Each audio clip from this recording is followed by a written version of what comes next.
From news and views, issues, and opportunities, we'll have in-depth conversations with decision makers to find out what they know and what they think. I am Ruth Cabal, inviting you to join the exchange because your business is our business. The Philippines, one of the world's most disaster-prone countries, right along a typhoon belt and straddling major tectonic plates, also known as the Pacific Ring of Fire.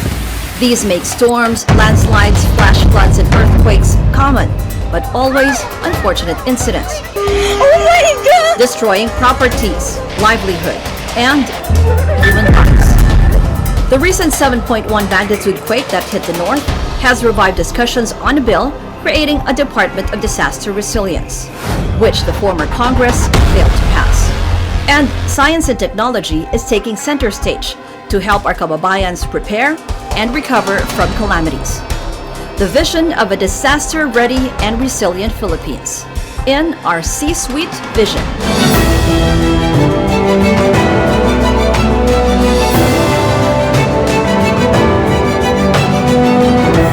Lawmakers are reviving a proposed agency to deal with disaster preparedness, response, recovery, and rehabilitation. These are concerns confronting the country in increasing intensity because of the climate crisis.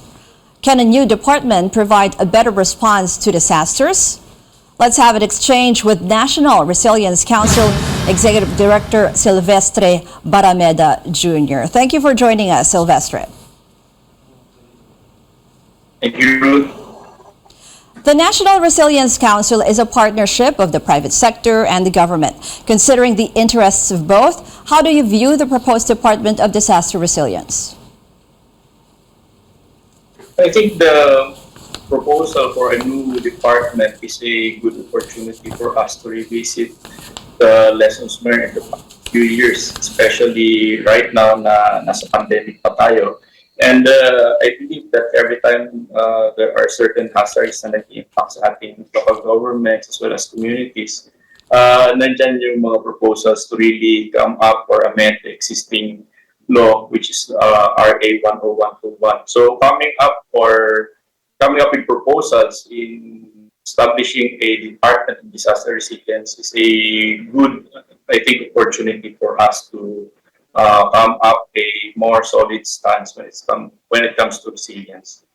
Do you see this helping out in terms of speeding up the process of disaster preparedness also, and even in terms of preparations for addressing whatever problems that the climate crisis might bring? I think looking at the various versions, let me highlight some of the important value-adding that are being proposed. First of all, nandyan yung science and ICT-based solutions that we're saying. We are highlighting the proposal to establish platform for information sharing, which is real-time, and as well as science and technology-based decision-making and policy-making. That is one of the, I think, good propositions in these new bills. Another one is yung institutional partnerships with local government units, non-government organizations, academia, and as well as the private sector. Once and for all, I think the whole of society approach to ensure our country's resilience is really on the table now. Nandyan din po yung argument for a faster and responsive procurement as well as deployment of funds at the local level. Kasama po sa mga proposal dyan ay yung mga out-of-the-box strategies as well as innovation in terms of fast and effective response and assistance to our local government units. Especially yung mga pre-hazard arrangement like yung standby contracts, pre-agreements, pre-negotiated contracts among others. I think kasama rin po sa mga proposal is yung pag-streamline ng disbursement as well as yung process of really democratizing yung ating support sa ating local government units by really giving them or empowering them to decide as well as come up with their own resilience pathways para sa kanilang mga kababayan. These are some of the points na tingin ko magiging importante in the proposals to the department. Yes, Mr. Barameda, you mentioned yung information sharing, some of the features of the bill. Now, also yung very important yung partnership with others, with the private sector, with civic groups. Also, Senate President Zubiri is mentioning also accountability if there's going to be one agency dealing with disaster-related concerns. Do you share that view? I think one of the proposals is really yung sinasabi natin unity in command. As of now, ang nakita kasing primary issue in the council format, the NDRRMC, is that everybody is in charge. Naka-silo po yung ating treatment when it comes to disaster risk reduction management. Nandyan yung preparedness, nandyan yung response, nandyan yung recovery and rehabilitation, at nandyan yung prevention and mitigation. And all of these pillars ng DRR ay naka-angklas iba't ibang agencies.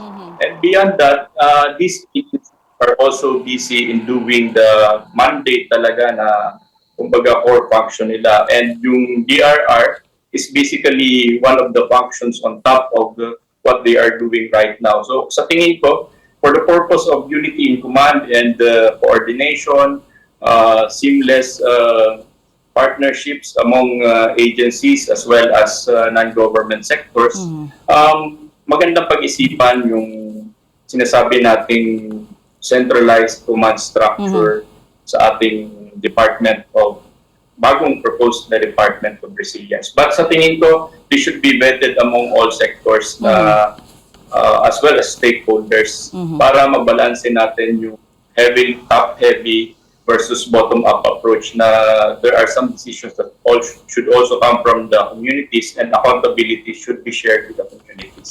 Because senators are also saying na yung existing setup ngayon of the NDRRMC, you have more than 40 agencies under dun sa umbrella ng NDRRMC. So what you mentioned, unity and command. Siguro as a last question on the part of the private sector also in partnership, who partners with the government in terms of disaster resilience, how can this new department help you? Right now, the NRC, the National Resilience Council, is basically a public-private and people partnership na started ng ating private sector as a platform to build resilience using science and technology-based and partnerships from top hanggang sa ating mga communities. The new department, I think, would already give us recognition that there is an important role that the private sector should really play sa pagdating sa mga PPPs in support to the resilience initiative ng ating local government units. Nandiyan po ang project ng National Resilience Council na nakita natin as a model, yung Adapt a City program, wherein the private sector works hand in hand with the local government units in coming up with bankable as well as set of programs that will build the pathways papunta sa transformation nila and eventual shift sa resilience na tinatawag natin. Thank you for this Disaster Risk Governance and Resilience Exchange, National Resilience Council's Silvestre Barameda Jr. A rundown of this week's top business stories.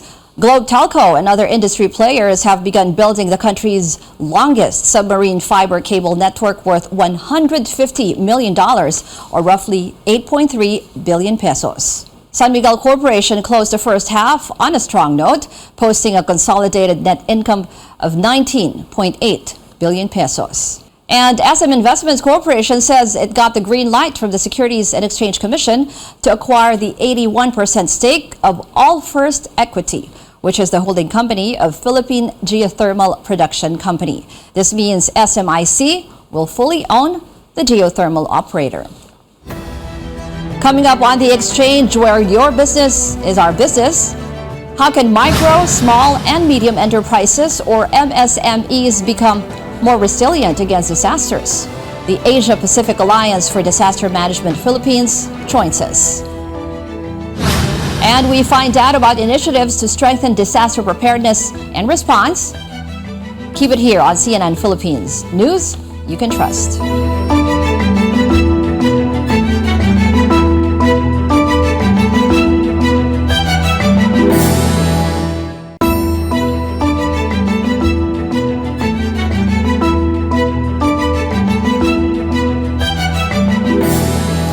Glad you're staying with us here on The Exchange, where your business is our business. I'm Ruth Cabal. Micro, small, and medium enterprises are among the more vulnerable sectors to disasters. How can the government strengthen disaster preparedness and response of MSMEs? Let's have an exchange with Asia Pacific Alliance for Disaster Management Philippines, Athea Peñalosa. Hi. APAD has been in the forefront of relief and emergency operations, for example, during Typhoon Odette late last year. So can you tell us more about what you do and the challenges that you face? Yeah. Asia Pacific Alliance is a part of a bigger Trans-Alliance network together with other countries in the Asia Pacific. Here in the Philippines, we engage with the local business sector together with other stakeholders at the local level. So it's more of harnessing the multi-sectoral cooperation and partnership for disaster preparedness and response.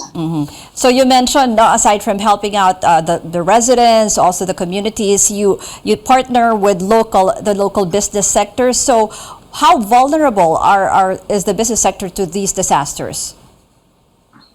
Very much just like the communities, the local business sector, especially the micro small enterprises, are very much vulnerable being part of a community. So this has really been very felt by the local business sector, especially when the pandemic struck since 2020.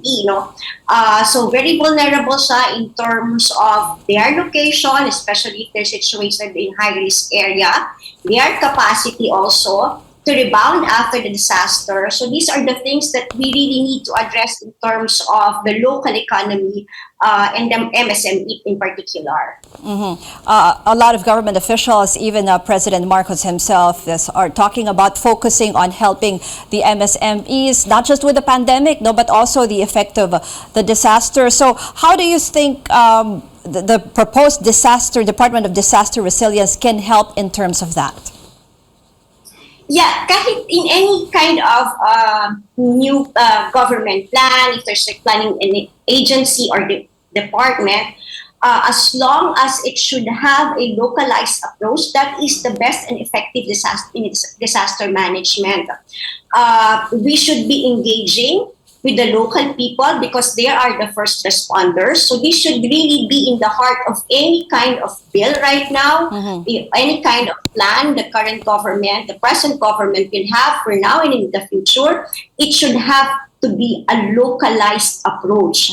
All the stakeholders should be involved, especially the local economy. Because Ruth, for the MSME, it employs about 62% of the whole local economy. So once now we have a disruption in economy at the local level, yung employment mo talagang kailangan bumangon din kaagad. Kailangan ma-ensure na yung mga tao, they have their work para mas mabilis yung recovery ng isang community. You're mentioning repeatedly you're mentioning yung importance talaga ng local government or coordination locally based, but the department is actually, they're saying, para may isang parang integrated Department of Disaster Resilience. So if they're going to ask you in terms of proposing how to make this how to localize this one, ano ang pwede niyong mai-propose? For one, it should really strengthen not only at the national level, but it also should strengthen the local level in terms of disaster risk and management. Yun yung kailangan talaga because they are the first responders. Mahirap din talaga if you will always rely at the national level and the situation is happening at the local. So meron talagang kailangang mabilis na reaction. So that's why really we need to, with the help of the national government, we really need to enforce and strengthen the local disaster management plan natin. For example, how do you see the challenges now when communities deal with disasters? Ang sinasabi repeatedly by legislators who filed this bill, kasi daw mahirap yung coordination, and then they have to pass through a lot of red tape before halimbawa for approval of funds for rehabilitation, for recovery. Do you see these happening from the field based on your activities? I think there should also always be, I think this has been repeatedly been mentioned in all the frameworks, the Sendai Framework Agreement, we should shift from response response and rehabilitation, we should focus more on preparedness side. Kaya tayo minsan nahihirapan sa ganun kasi ang thinking lang natin lagi how we would respond, how we would react. When more so, we should be more on the preparedness side para yung response and reaction mas malilesen and magiging mas cost-effective. And another thing, you want really to address the issue of coordination. All the more you need to bring all the stakeholders in from the community level and all the agencies that should be involved. It's a part of preparedness. Kapag maaga pa lang, nagpe-prepare na yung mga agencies na ito, any emergency happen or anything that could strike the community, mabilis ang coordination. So it should be more on the preparedness side. We should put more heavy and emphasis on that side. Siguro as a last question, Athea, outside of the discussion into this proposed Department of Disaster Resilience, in terms of helping MSMEs, ano ba dapat yung priority right now by the government? With the government, of course, they have to really strengthen the disaster financing. That's one. Making all these financing schemes available, help financing institutions that are easily accessible for all this MSME to have an access para mas mabilis sila makarecover. But again, more so than that, they should also help prepare the MSME in terms of capacity building, helping them plan out for this is what we call the business continuity planning. Dapat ito hanggang local level, pinapatupad natin. We help them, the local negosyantes na prepare them on how we prepare our family, how we prepare our community. We should also do that on our businesses. Thank you for this MSME Disaster Resilience Exchange, APAD Philippines, Athea Peñalosa. Up next on the exchange, where your business is our business. At the center of some local tech initiatives are ways to prevent and cope with natural calamities. We learn about two of them, Project Swim and Project Exceed. Here on CNN Philippines News, you can trust.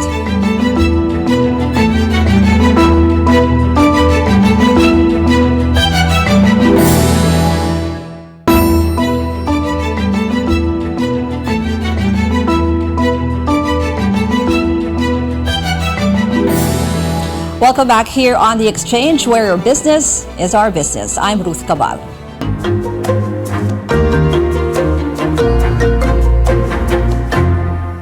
Through science and technology, these local initiatives also contribute to improving disaster preparedness. One innovation is a water management project to lessen flooding. Another focuses on quick emergency response using drone swarms. We now have an exchange with Swim Research and Development Center Program Leader Orly Valderrama and Project Exceed Leader Ren Anjerome Bedrus. Thank you for joining us, gentlemen. Thank you.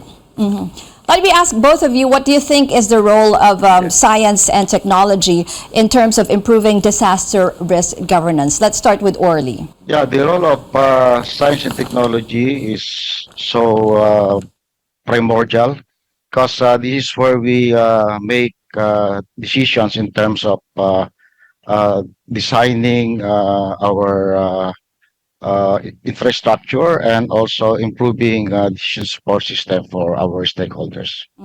We go to you, Ren.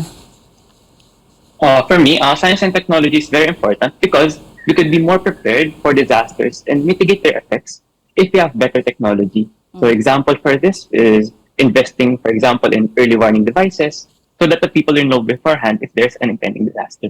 Ren, especially your project in Exceed, can you tell us more about that? Kasi gumagamit kayo ng drones Before, you know, akala natin yung drones is just maybe for photography or yung nakikita natin na lights, no? Can you tell us more about your project? Okay, so because normally kasi when a disaster strikes an area, normally the communication systems, they tend to go down. So what we want to do is when, for example, if these communication systems are down, what we would do is we would deploy multiple drones, and these drones would be the communication channels between different sectors. For example, the fire department, the police stations, and the other LGUs and the hospitals as well. So, yun po. And then you employ a lot of, kasi di ba parang like right now no, with the earthquake hindi agad na ibalik yung signal for communications. Yes po. How can this help not only the local government officials but also the residents? So actually, we're planning later on down the line, we're planning to create an app that, for example, whenever there's no more or there's a disaster tapos walang communications, then people, if they have their phones with them, pero they're stuck, for example, in under the building or inside the building, so they could connect to our drones po. Then, yeah. Let me now go to Orly. Your project SWIM is sort of an integrated water system management for flood control, for irrigation. Can you explain more to us what this can do? Yes, Ruth. The SWIM program is actually a DOST-supported science for change project which aims to address water resources problems, and we follow the approach on integrated water resource management for sustainable development. It has 4 components. One is on smart water resources planning and monitoring. Second is on smart flood mitigation and remediation. The third one is on the smart urban water management. And the fourth, very important one, is on agriculture water resources management. And there is this fifth component, which is very, very important, that is on institutionalization, capacity building, and technology transfer. And so you can see that this program that we are implementing here in Cagayan Valley has innovation on technological and institutional aspects. And right now, we have a very active partnership with international agencies like Kyoto University, the Japan Water Agency, the National Taiwan University, and other universities in the ASEAN region on joint R&D, capacity building, and technology transfer. And in fact, through this program, an international organization on climate change adaptation and DRM has been established. Siguro, Orly, because it's the rainy season and there are a lot of, recently, no, may mga flooding incidents sa iba-ibang lugar. Paki-explain lang paano ito makakatulong na, kasi may mga flood control projects but some are not really working anymore, no? Even, sabi nyo, meron din kayong monitoring sa mga against drought or sa mga river basins, no? Can you tell us how the local communities can benefit from this? Yeah, alam po ninyo dito sa Cagayan Valley, ang pinakamalaking problema po namin ay yung baha. Ano? For example, what happened in 2020 when there was this successive 5 typhoons, which was highlighted by the Ulysses typhoon. And ang naging problema dyan ay unang-una yung prediction. Ano? Ang ating mga kababayan ay they were caught flat-footed, nandiyan na yung baha. So, through SNT, unang-una nating ini-establish ay yung forecast. No? So, we were able to develop some local models. For example, the ensemble technique to forecast rainfall with a lead of 7 to 10 days. And then after that, from this model, we are able to simulate the flooding, the extent of inundation in the Cagayan Valley region, so that bago pa dumating yung baha, ay alam na ng mga tao na darating yung baha, so they can easily evacuate, or the government can position mga emergency recovery programs and so on. And after that, we are able also to identify yung mga hotspots that we have to establish infrastructures for flood control. That is, of course, that is for the future remediation interventions. Let me go back to Ren. Ren, like si Orly has been mentioning yung project nila, they're already implementing it sa Cagayan Valley. Kayo, anong status ditong inyong project SWIM also, and and also challenges that you're facing maybe? Project Exceed, I mean. Okay. So, our project is currently an upcoming project pa naman. So it would start on January 2023. And when it comes to the implementation, we are coordinating with our cooperating agency, which is the NRTDC, regarding the specifics of that. So, yan pa. We're looking forward to that. Siguro si Orly, there are several scientists and engineers like you who have groundbreaking ideas to mitigate the impact of climate change and help our kababayan. So how can the government increase its support for science and technology-centered solutions and even for local scientists? Yeah, I agree that the government right now through the OST and other agency has good instrumentalities and funding for SNT to help mitigate the impacts of climate change. But I believe that much support is still required to make a difference in the lives of our kababayans. And for me, as a practicing scientist and engineer in the field of water resources, I feel that there's still an urgent need for increased support, especially for integrated research and development, capacity building program, and technology transfer. Last question is for Ren. Almost similar siguro, what advice can you give to young scientists out there who also want to make more use of science and technology? So for me, continue studying. So that's my number one. That's my number one advice. You can keep on studying, and then what I want you to do is I want you to understand what the problems of our countries are, and most importantly, try to find a way to solve it. Thank you for this disaster preparedness exchange. SWIM Research and Development Center Program Leader Orlando Valderrama and Project Exceed Leader Ren and Jerome Bedrus. And this is The Exchange. We make sense of the facts and figures and the ups and downs of the business cycle, because your business is our business. I'm Ruth Cabal in for Rico Hizon. Thanks for watching CNN Philippines News You Can Trust.